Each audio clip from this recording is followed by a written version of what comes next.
Well, that's some interesting views.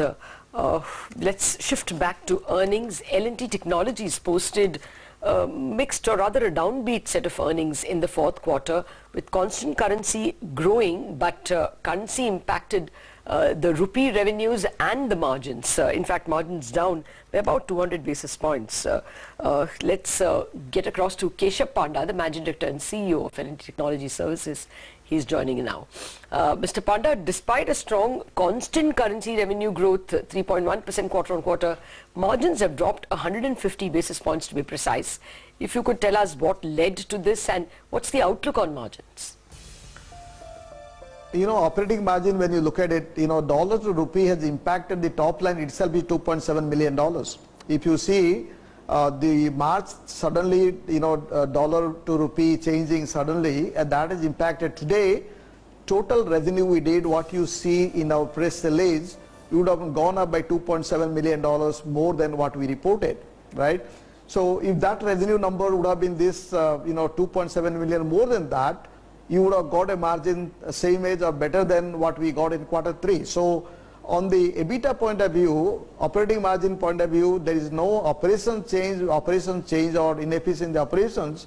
That has gone down, because you can imagine if you calculate it would be, let's say 121 million would have been 124 million, would have gone to EBITDA same as what we, you know, what we got last quarters.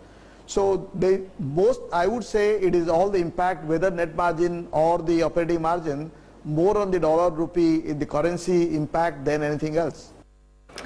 You had earlier alluded to one of your clients holding back on decision making on account of uncertain times. How is the client situation now, and any client specific issues or headwinds that still persist? You know, I think the headwind in terms of, you know, we are living in a different world altogether. You got to be prepared for that. And I would think we are better prepared than many other, you know, we realized this before. We got to recognize this is a technology company, this is an engineering company. We design product for the future, we design, we invent, or we work with the customer for the new technology areas, right? So I think headwind point of view, when you see, you know, headwind, I would think what happened in FY17, some of the decisions we have taken pre-IPO, we said we are going to kill, you know, we are going to terminate the tail accounts. 29 customers, we decided not to work with them because we can't invest on them, we can't grow with them. So that has impact on the revenue point of view. So I think cleaning the organization, bringing the focus, that has helped us. And if you see this year to moving to next year, action we have taken in FY16 impacted the top line. If you see this year, recently last few you know, weeks or so, the contract we own now, and it gives us a confidence that this is going to give a double-digit growth for FY18. So some action you take will have an impact for the short time, but in long term, we are very happy the decision we have made earlier is going to give us a, you know, very healthy pipeline for FY18. Okay. So long as the long term is FY18. What about the acquisition of Essentia Technologies? How much has the company paid? What are the valuations, revenues, margins of this acquired company? You know, it's like this. You know, the company revenue is 20 million, and the EBITDA margin is the same level as what we have, you know, currently. And the technology they have, they work on the semiconductor industry, they work on new technology companies as well, and there are 100 engineers in California.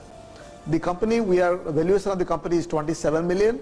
We are paying initially 15 million, and you know, other 12 million to be paid in next 4 years based on the performance of the company. So I think the company will continue to be independent company, will maintain that as independent company.